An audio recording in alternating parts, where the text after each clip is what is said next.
Evening is based on my book, They Came Before Columbus, African Presence in Ancient America.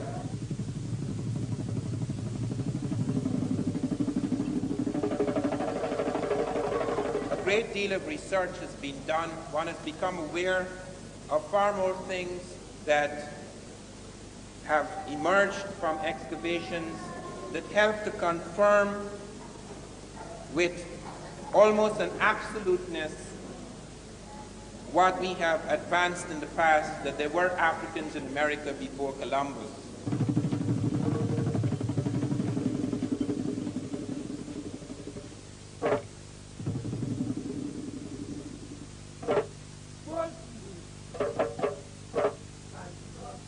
They came to America not as slaves but as masters.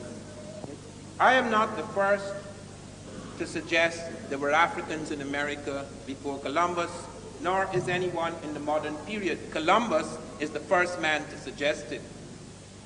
In his diaries, and there is a marvelous book, a huge book, a trilogy in fact, published in 1904 by John Boyd Thatcher, 3 volumes. It covers more than 1,200 pages, which deals with all the diaries and voyages and journals of Columbus, in which he points out that on his second voyage, Native Americans of Haiti, which was then known as Hispaniola, came to him and told him that black people had come in large boats from the south and the southeast, trading with the Americans in gold-tipped metal spears. Columbus did not believe this, perhaps, but he did a very cautious thing, which is very important to us, in that he sent samples of these metal spears back to Spain. And they were assayed, they were examined by the Spanish metallurgists, and they ruled that these spears had the same ratio of gold, silver, and copper alloys as spears then being forged in African Guinea. Furthermore, the Portuguese told Columbus when he returned from his first voyage, the Portuguese told Columbus that they were aware of Africans leaving from the Cape Verde Islands and going far to the west with merchandise in large boats. There are 2 things to bear in mind here. First of all, the Portuguese were aware of African navigation because the Portuguese had been in Africa since around 1450. They in fact had clashed with the Gambian Navy. The Portuguese also were aware of a landmass to the south as a result of African movements, which will come up later in my talk. And furthermore, Columbus had married a Portuguese woman. He had been to Africa in 1484 at the Portuguese fort at San Jorge de Minas. His brother Bartholomew had married a Portuguese. They were both aware of the Portuguese court, and in fact, they had been trying to get the Portuguese to finance their journey across the Western Ocean before he went to the Spanish courts.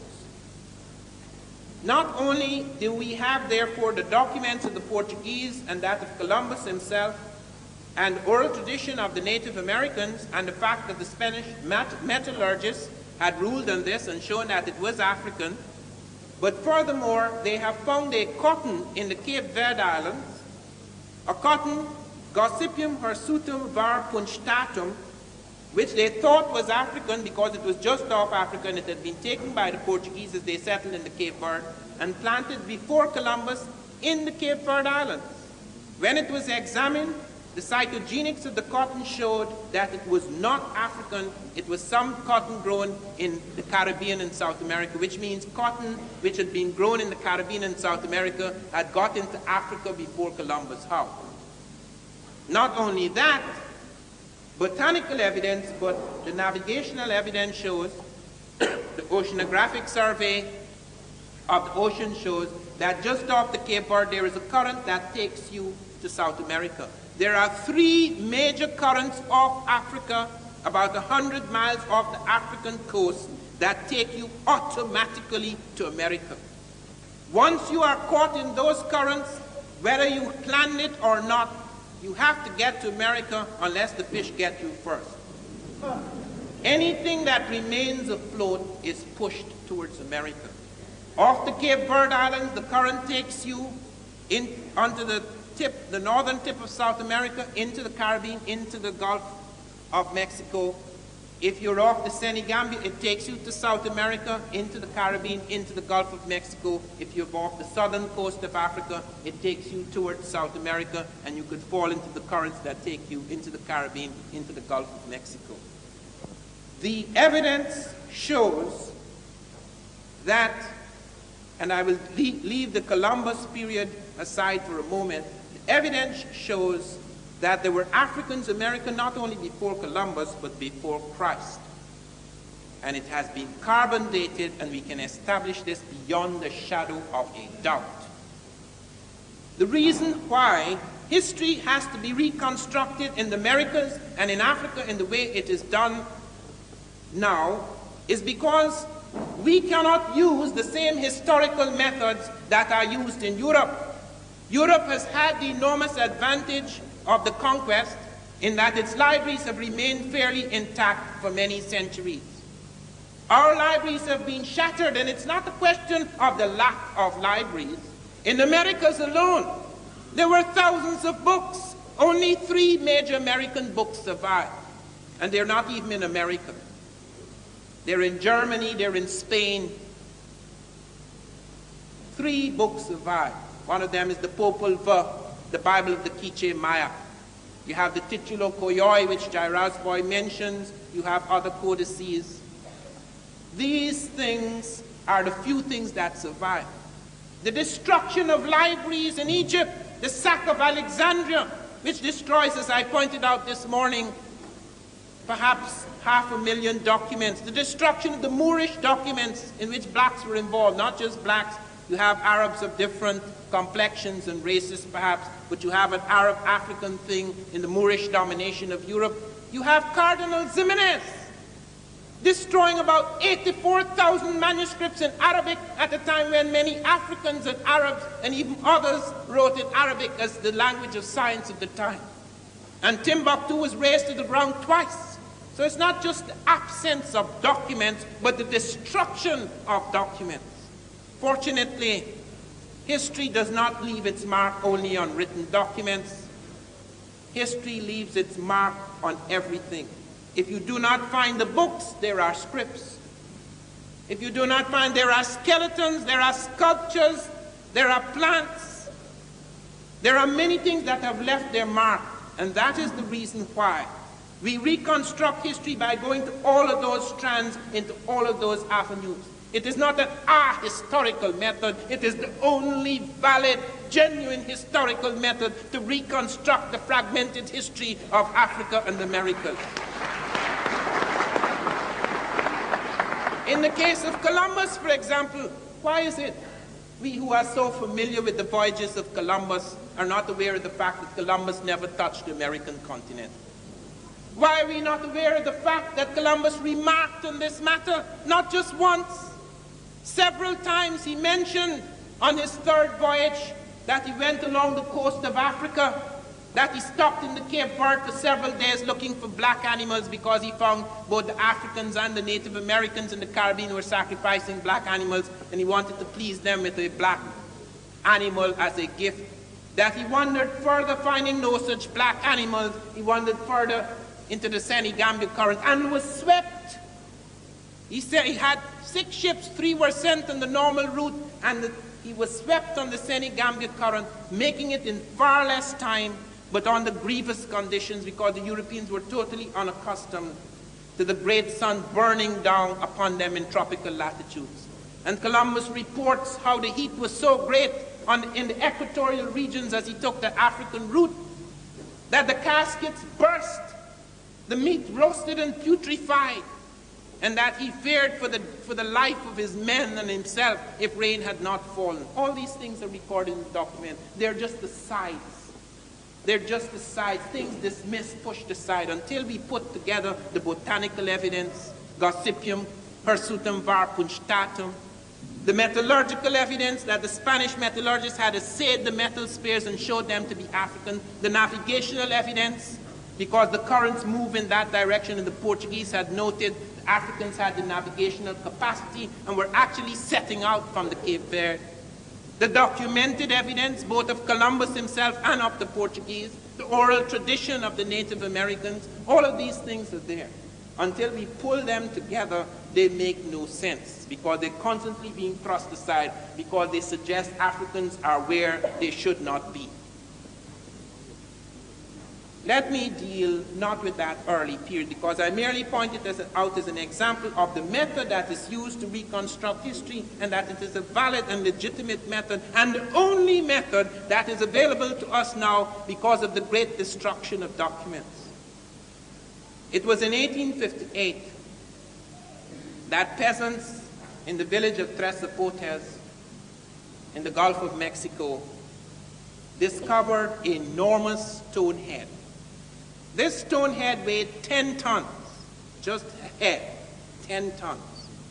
It was made of basalt stone, and it had vividly Africoid features, as Dr. Matthew Sterling was later to comment on it nearly a century later, that it was vividly African, vividly Negroid was his term.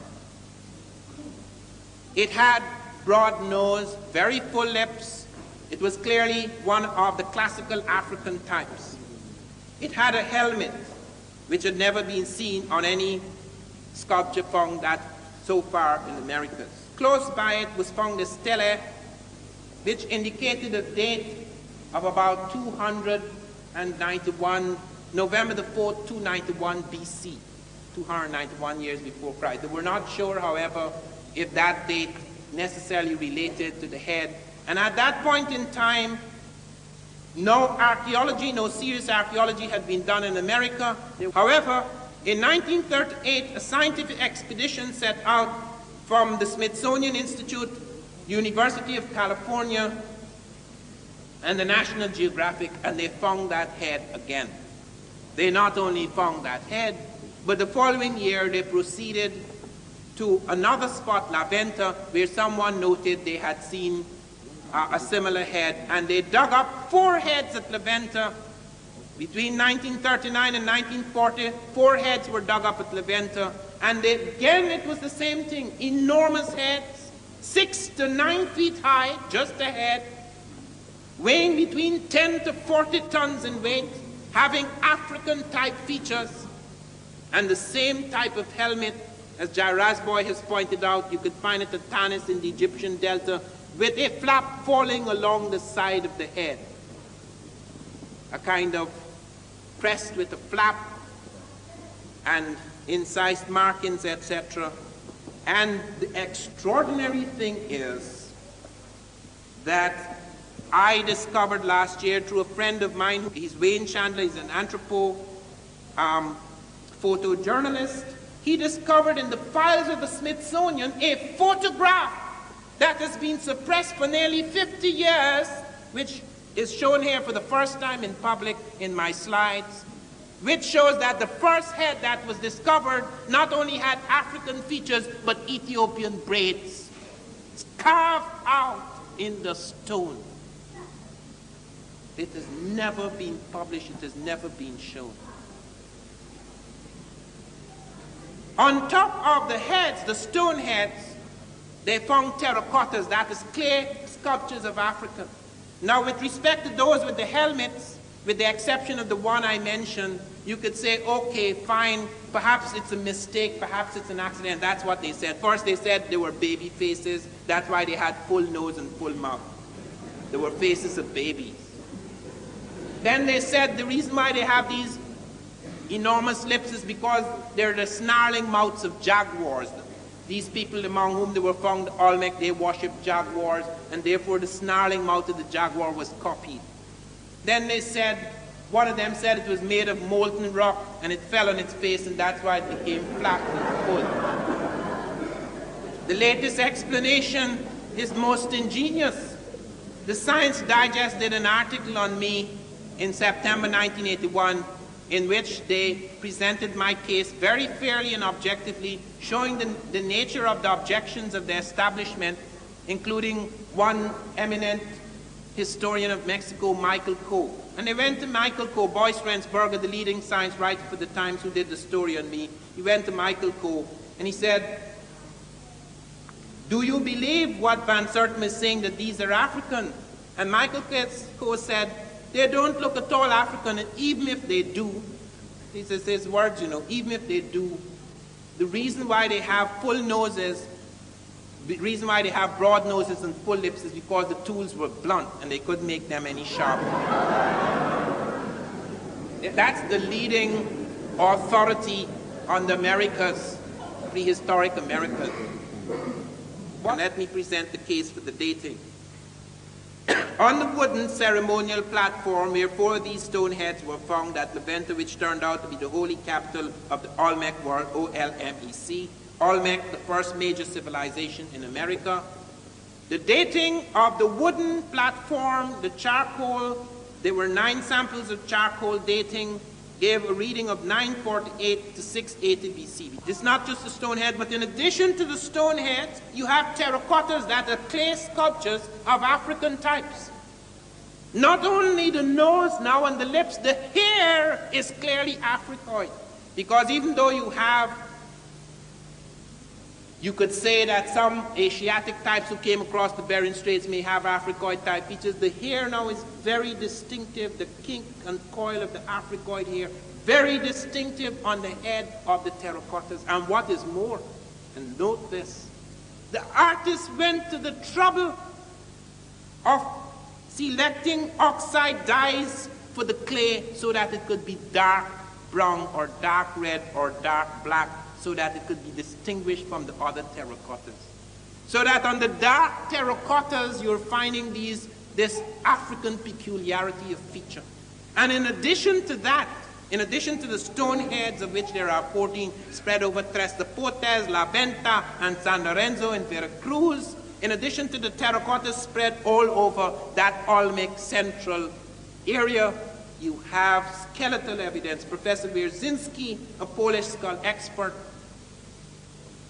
was able to show after his study at Tlatelolco, at Cerro de las Misas, and at Monte Alban, in the dry areas of the Olmec civilization, where the Olmec from the swamps had moved into these areas, he showed Africoid types. He said it's probably West African.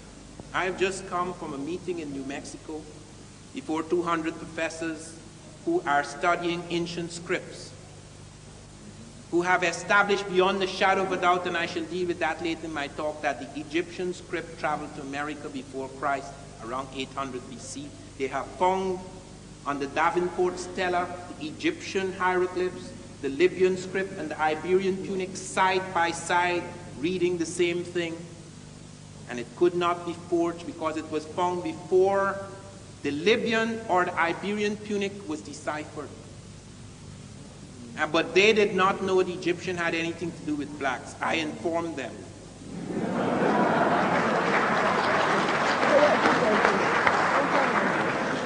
Or the Reader's Digest had a big article after my book turned out. Europeans in America, 800 BC, the same period that I had pointed to. Europeans in America before Christ. Who are these Europeans? The Egyptians. It's taken for granted in most of these circles that Egyptians have nothing to do whatsoever with Negroes.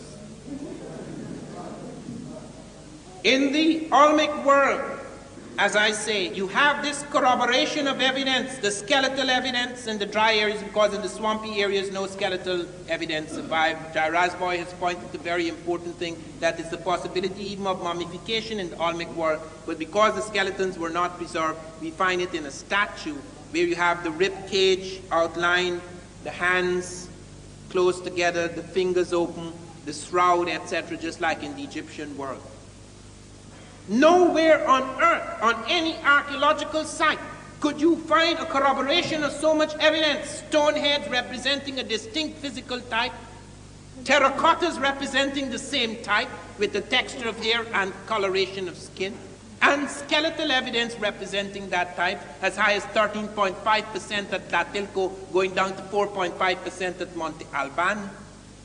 And you yet deny the existence of that type because it involved African and it could not be there. The general assumption, the conventional assumption, is that only Europeans and Asiatics can move. Africans do not migrate. Hence, if you find them outside of their milieu or you find them doing something unusual, either someone moved them, as Jeffries pointed out to me, someone brought them there. Even Wiener, Leo Wiener, the pioneer in this subject, who in the 1920s at Harvard recognized through a study of philology that there were Africans in America before Columbus. What Wiener was trying to show is that the Africans were merely bringing over Arab Islamic ideas and concepts and culture. The Africans had no culture, therefore, until the Arabs came. So even he, although he was showing there were Africans in America before Columbus, he was really saying that they had been porters or paddlers and they had brought over another man's cultural electricity. We have to be very careful to note that even with new discoveries, the script for the African is still not rewritten. Okay, so some Africans came to America before Columbus, so what? What did they do? Thank God they've changed the tune, because now I'm going to show what they did. Because we have evidence of what they did do, because it leaves marks. The first pyramid to appear in America appears right at La Venta on the very same ceremonial platform where the stone heads first appear. In the first of the sequence, although they find later Thresopotis and San Lorenzo, the first of the sequence of the stone heads is at La Venta, and both the conical pyramid as well as the step pyramid appear. They said, well, but the functions are not the same. It's just a temple in America, it's a tomb in Egypt. That is not true. We have found many pyramids could be cited in America which serve both as tomb as well as temple. And in Egypt, many of the great pyramids have temples adjoining. So they have both the tomb and temple combination. And the great ones, the very great ones, the one at Teotihuacan in Mexico and the one at Giza or Gizeh in Egypt, they not only have the same base, the identical base, but they also have the third function, the geodetic marker, or the use of the movable capstone for astronomy, the notches, etc. They said at first that the Teotihuacan pyramid was 1 meter off from the Egyptian pyramid. Now they're allowing that meter because of mistakes in the reconstruction and excavation. Which means it's roughly the same base as the Egyptian pyramid. I'm not saying Africans built the pyramid in America, don't misunderstand me. I am saying ideas and influences were carried forward by that migrating group. There was a reason why there may have been Egyptians and Nubians in the Atlantic. They have no business being in the Atlantic. Egypt is too far away from the Atlantic. But there were reasons at that time, 3 reasons. First of all, there was a war with Asia. The Asiatics, the Assyrian forces in Asia, the mighty power of Western Asia, were moving down the Mediterranean with their iron-powered armies. They had captured the Jews. The blacks saved the Jews in 701 BC, when Taharqa, the great Ethiopian general, before he became king, head of the Egyptian forces, marched into Jerusalem to save the Jews. They were when King Hezekiah of the Jews was trembling before the Asiatics. The Africans entered the battlefield and the Asiatics were defeated. There was a war going on. They had closed the eastern seaports. They found trade by Egyptians right up to Hawaii. They found Egyptian trade goods and scripts as far as Hawaii, as Dr. Fell has shown. They had closed those trade routes. The Egyptians and the Phoenicians, who were accounted for 50% of Egyptian import-export trade, were forced west of the Mediterranean. Script. Barry Fell has shown among the Mi'kmaq a whole series of words in astronomy. As much as 90% in one area, 90% of the astronomy words are identical with Egyptian, the sounds. You go to the script and you look at the Iberian, Punic, the Libyan and Egyptian together. And the Davenport Stella, the hymn to the Aton, written in the American. How come, when I was at the conference in Arizona, I met a gentleman, I forget his name now, some famous doctor whose name passes me because I got so furious with him, I have forgotten him.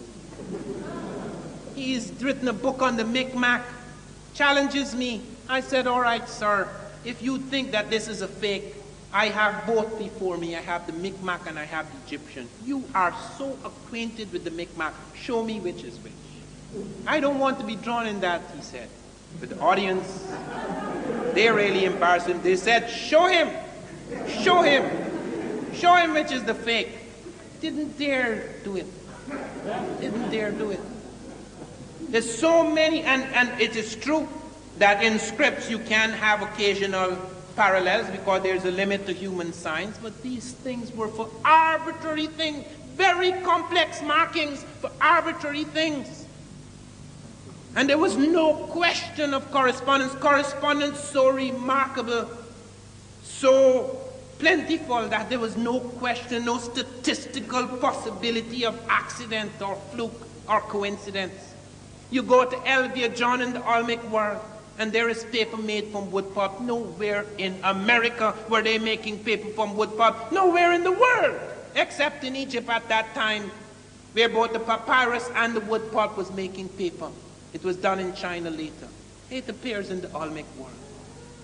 Isolated incident that appears in the Olmec world. You go and look at their other aspects of their technology. Professor Heiser, who had attacked this thesis all his life, in the last 3 years of his life, he was converted. Do you know what he did? He stopped publishing. He started writing things in favor of the Egyptian thesis, but he didn't publish it. It is now in the Smithsonian as posthumous files. There is where we have found that Heiser showed that the heavy transport techniques the Native Americans were using in the swamps were identical with Egyptian heavy transport techniques. All of us marvel at the Egyptians, how they move those incredible stones, taking 50-ton capstones and putting it at the top of their skyscrapers without being a fraction of an inch off. And these guys are suddenly, people, they were marvelous at sculpture, yes, but they're suddenly making these colossal things which they never made before. Making it out of this incredible basalt stone, one block of stone. Some of them close to 40 tons in weight, bringing them down from the quarries to their platforms and building them up with the same skill and ingenuity, technological ingenuity the Egyptians when they hadn't been doing it before. How come? How come when we go to the Middle Americans and study the way they have, not the exact proportions because individual pyramids change, but they have so many things in their mathematics that are close, as the man who is recently, Peter Tompkins, who has done studies of the Mexican pyramids and the Egyptian pyramids, so the correspondences, the structural correspondences, even in spite of superficial difference. And when we come to ritual, that is the most astonishing thing, and I must give great credit to Jairaj Boy for what he's done in ritual. Jairaj Boy showed several gods of the Egyptian that are identical with the American. There is the god Sokar. He is standing there and he has open arms, outstretched arms, and he has wings on his arms, and he's standing on the back of a snake, and the snake has a head at the head and a head at the tail. You go to Mexico, and there is this god standing there with arms outstretched, wings on his arms, standing on a snake with a head at the head and a head at the tail. How come?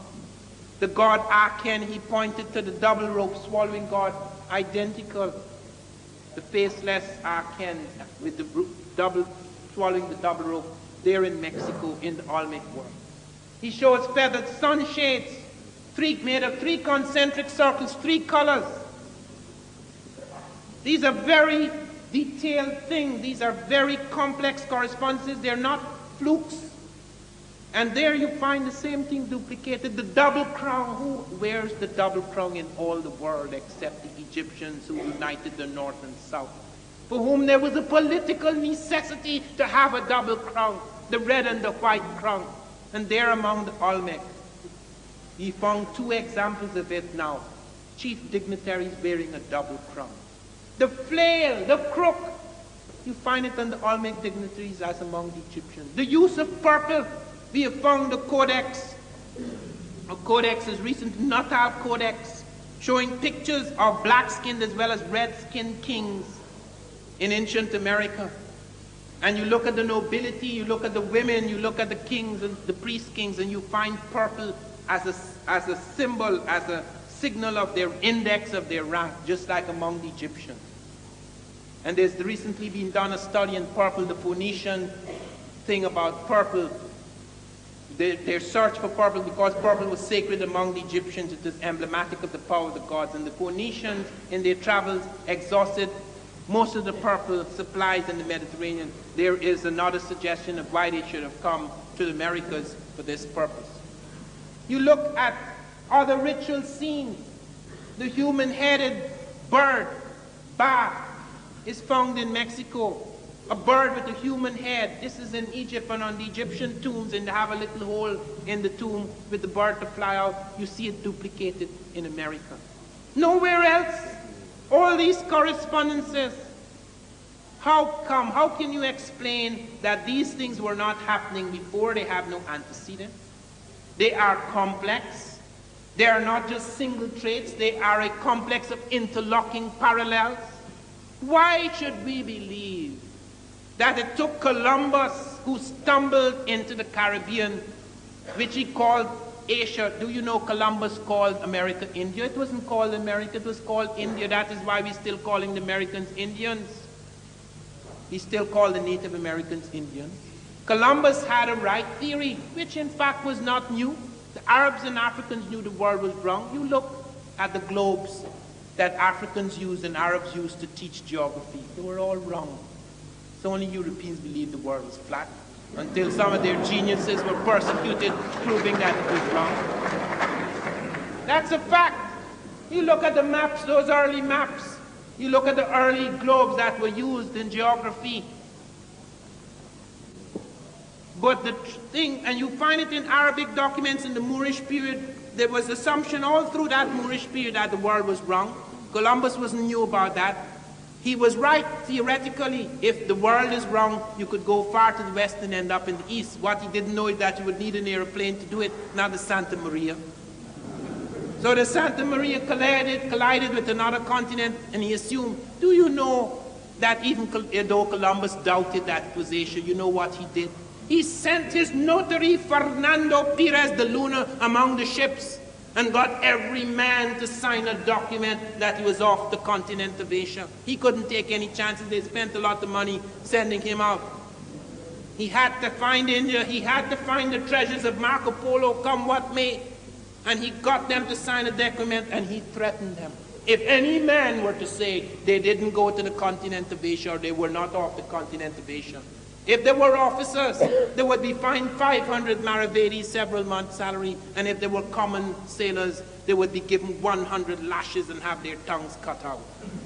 That's in the documents. That's the great discoverer, St. Christopher. When he came back, he was coming back to Spain. A storm blew his ships into Lisbon, Portugal. The Portuguese were rivals of the Spanish. He sat down. My book begins, and that is no fiction. I have researched every word of it.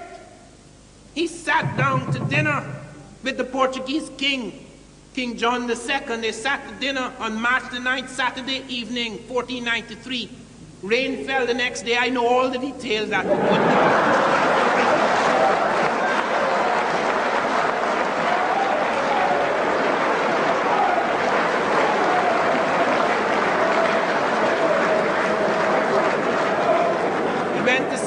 King John's queen in Villafranca on the left bank of the Tagus on Monday, I don't know what for.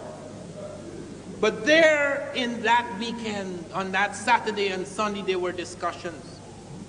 And at the dining table, he brought with him 6 Native Americans whom he captured. He was the first man to make slaves out of the Native Americans. And he brought 6 Native Americans with him who fascinated the Portuguese court with the red tint of their skins and their hair. These are not the Africoid types who visited. I'm talking about the Native Americans who came across the Bering Straits during the glacial migrations. And he brought these men. And while they were at table, a dish of beans were brought out at the order of King John. And King John beckoned to one of these people with sign language to build with these beans on the table these lands that Columbus said he had discovered. And a chain or necklace of islands was built up, which included various parts of the Caribbean, Cuba, the Lucas Islands, etc. And when King John saw the massiveness of the discovery, the so-called discovery, because Spain is small compared to the Caribbean. The Caribbean stretches over 1,000 miles of the Atlantic. Some of you don't think so because you came from it and you think it's pretty small. I'm not talking about small in the sense in which you think of it. I'm talking about its physical size.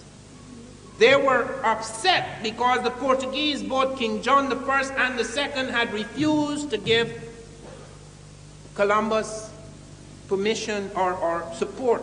And now the Spanish were going to rule two worlds. And they were so upset by that they asked Columbus to go back home and argue for a line to be drawn across the world to separate the claims of the two Catholic kingdoms. This was known as the Tordesillas Line. It was signed on June the 4th, 1494, before the discovery of South America by Europeans, before Cabral had got there in 1500. And it was drawn across. The Pope did not give it his blessing until afterwards, but it was drawn in 1494 at the Treaty of Tordesillas, and it includes South America, and they had never seen it. It includes Brazil, 200 miles of territory from that ocean going right back. And why did the Portuguese do that? They hadn't been there. They were concentrating on the route along Africa up into India because of the strength of knowledge they got from Africans who were aware of a southern land mass, just below the equinoctial line within the same latitude as Guinea. And Columbus was told about it. Columbus went back to Spain and argued because he was then Prince of the Ocean Sea. He came almost like a king. He was nothing. He argued with the Spanish that they should agree with the Portuguese. Let them draw the line because there's only water within the line. It's only 375 leagues from the Cape Verde, which is 4.5 miles according to Vespucci. Roman miles give it 4, but they give it 4.5, about 1,600 miles. And Columbus said, nothing to worry about. You're not giving anything to the Portuguese. I have traveled twice as many leagues, and I have found no such land, which is true, because Europe is twice as far from America as is Africa. But when Columbus was on his second voyage, a man called Jaime Ferrer appeared in the Spanish court and told Ferdinand and Isabella that Columbus was lying, that he had knowledge from Arabs and Ethiopians. The word Ethiopian was generally used for African, that there was a landmass to the south within the line, that the demarcation line they were drawing up between the Portuguese claims and the claims of the Spanish.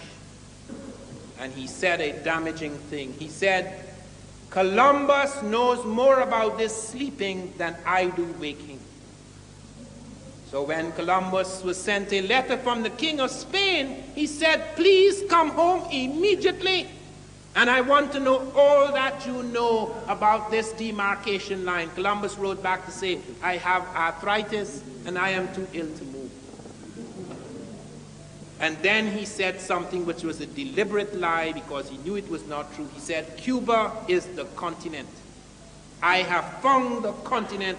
I'm no longer among the islands. Cuba is the continent because my ships cannot circumnavigate it. He knew that was not true, because whether his little ships could circumnavigate it or not, the natives had lived there for centuries and had told him so, and he had made this clear to the Chancellor of Aragon months before this missive.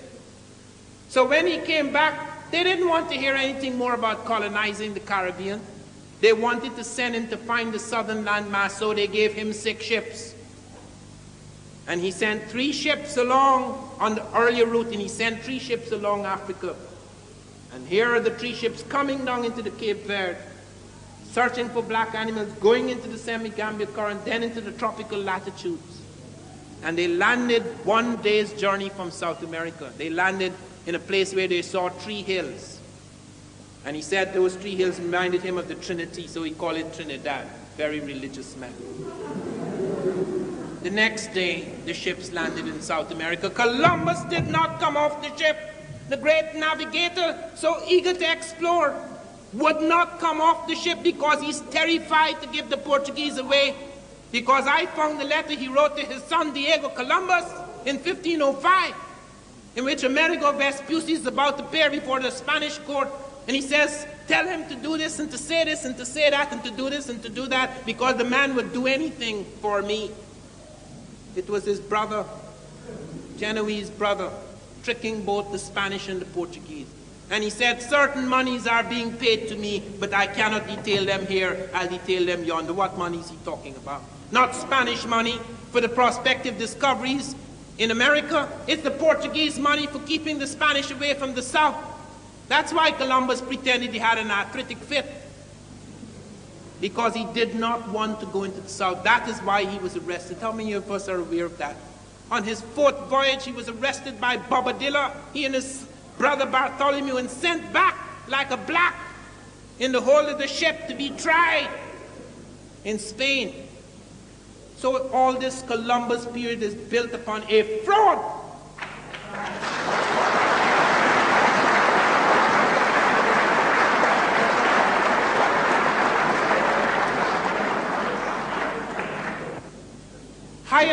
Thor Heyerdahl, the Norwegian explorer, took a papyrus reed boat, which the Egyptians had used and the Ethiopians had used on their inland lakes and elsewhere.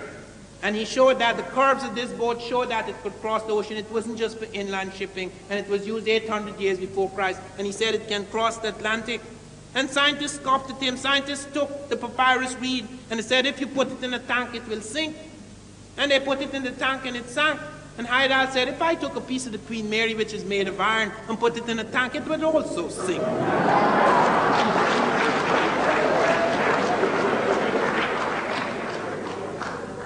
So, rising above the idiocies of the scientists, he built the papyrus reed boat with the help of Abdullah de Jibrin and the Baduma people on Lake Chad in 1969, and they sailed across the Atlantic successfully. They only got in trouble off Barbados because the Africans had forgot. The Africans had cut a rope which was attached to the bow and the deck. And they cut that rope thinking it merely had to do with curvature and of the bow. In fact, it was a flotation device. That was the only mistake they made. When the Aymara Indians, without the help of African experience, rebuilt the identical boat, because on Lake Titicaca in South America, the identical boat was being used that was used by the Egyptians. They crossed the Atlantic in the Ra 2. And the strange thing about the Ra 1 is that, as I have said, it did not steer to America. It came by itself. The rudders broke on the first day. They could not steer. The currents took the thing from Africa and landed it in America. And Heyerdahl is not the only one. There have been 120 experiments with small boats across the Atlantic. And it has been shown that the small boat can arrive earlier than Columbus or Vespucci. And a man who showed that, you have experiments by Alain Bombard and Hans Lindman. Bombard set out in a dugout, which no African would be mad enough to use on the Atlantic. He set out in a dugout without a crew, without a sail, and crossed the Atlantic safely from Africa to America in less time than either Columbus or Vespucci. And talking about the boats of Columbus and Vespucci, the sails on those boats were Arab Latin sails, which Arabs and Africans had used on the Indian Ocean. They were not European sails. The compass was not invented in Europe. The astrolabe was not invented in Europe. It is true that after the massive and continuous migrations of people to the Americas, that you had an improvement in hulls, an improvement in ships, which went far beyond the other conquered peoples. But at that time, those boats were not superior. So to think that man had to sit down and wait for centuries until the stumble of Columbus landed in India and called Cuba the continent and South America an island, This has nothing to do with the truth of the past. But as I come to a close, I want you to bear this in mind. The history of the world is not written. The history of Europe, perhaps.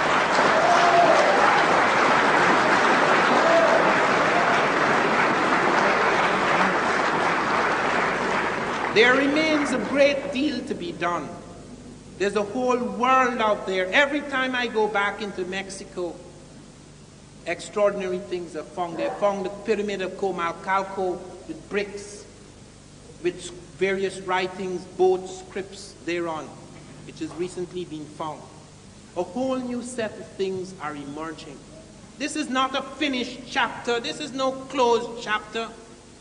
This last chapter has been written with a certain eye, an eye which has been blind to the genius of the African.